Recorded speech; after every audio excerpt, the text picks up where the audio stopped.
Can I interest you in a bite of Ostalgie, or East German nostalgia? This funky-looking snack is a Kettwurst, also known as the East German hot dog. It's a reminder that not all that long ago, Germany used to be two countries. I've never known a divided Germany. I was born the same year that the Berlin Wall fell. So before we get stuck into things, let's have a very quick recap. Here's a brief history of two Germanys in 60 seconds. Go! After World War II, Germany was divided into 4 occupied zones: the US, the UK, France and the Soviet Union. In 1949, the areas under Western occupation became the Federal Republic of Germany, aka West Germany, with its capital in Bonn.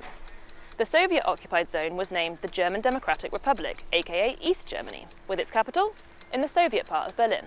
And that there is West Berlin, a tiny island of the West surrounded by the East. Under a democratically elected government, West Germany began to rebuild its economy. Its financial recovery would become known as the Wirtschaftswunder, or economic miracle.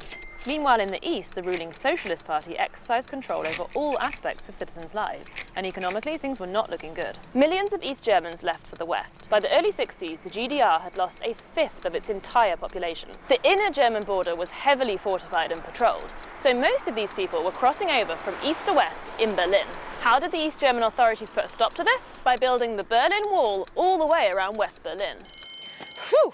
So that's how Germany became two states physically divided.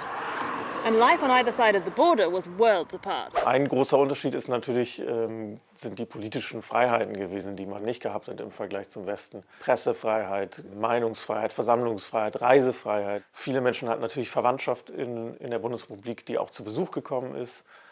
Dann gab es Briefkontakte, es gab die sogenannten Westpakete, also Pakete, die Menschen aus Westdeutschland in die DDR geschickt haben. Natürlich haben die Menschen in der DDR ihr Leben ganz stark mit dem in der Bundesrepublik verglichen. Und im Vergleich fiel das Leben dann halt weniger komfortabel aus. By the late 1980s, the East German government was beginning to lose its grip, and people were taking to the streets to demand democratic reform. It was decided that travel restrictions to the West would be eased as a kind of concession to protesters. But one East German official let things slip a little too early at a press conference on the 9th of November 1989. Huge crowds immediately started gathering at checkpoints across Berlin. As midnight approached, border guards could no longer hold people back. The first crossing to open was here at Bornholmer Straße. 20,000 people would cross over unchecked to the west at this point alone that night. And who was among them? One Angela Merkel.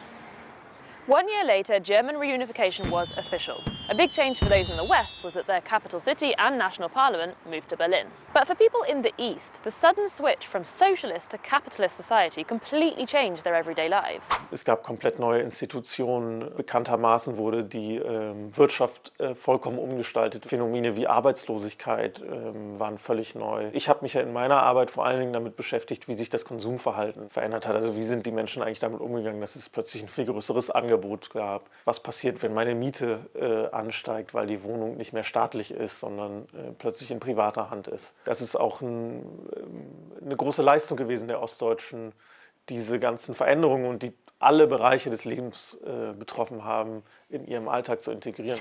Many East German products actually disappeared from the shelves. But there were a few Eastern export successes. The iconic GDR Ampelmännchen survived an attempted takeover by his more generic Western counterpart. And it can even be found in some towns in the West today. Walking around the former East, you'll still find architectural reminders of that bygone era. Like the Plattenbau, prefabricated apartments. And looming Soviet memorials. And you'll still hear the terms Ossi and Wessi to describe people from the East or West. Wir werden immer noch oft auch als Ossis betitelt. Dass man noch mal so als Pfennigfuchser so ein bisschen so bezeichnet wird. Rassismus auch immer noch ganz groß. Also für mich ist es mehr so ein Heimatgefühl. Meine Kinder sind ja so in der Vorwendezeit geboren und die fühlen sich irgendwo auch noch als Ossis. Und Klischees über Wessis? Ein bisschen kühler, ein bisschen schroff. Steif, vielleicht spießig. 30 years after reunification, many argue that the gap between East and West is still too large. Unemployment is higher in the East and wages much lower, although the cost of living is also lower in the East. Many young people have moved away from eastern towns, and a lot of local industries have completely died out. An East German might have held the position of Chancellor for 15 years, but there are still disproportionately few Easterners in leading political positions. Even the German national football team tells a tale. In the 2014 World Cup winning squad, Toni Kroos was the only Ossi on the pitch. With some voters in the former East venting their frustration by turning to the right, Germany has a political divide to deal with as well. October the 3rd is officially Tag der Deutschen Einheit, or the Day of German Unity. So, do Germans really feel that their country is now united?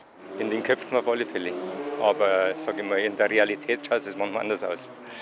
Jein. Die Unterschiede gibt es ja doch noch recht viele. Schön, wenn sich die Menschen annähern, aber insgesamt fehlt noch was. Wir leben natürlich alle besser, aber gefühlt gibt es immer welche, die benachteiligt sind.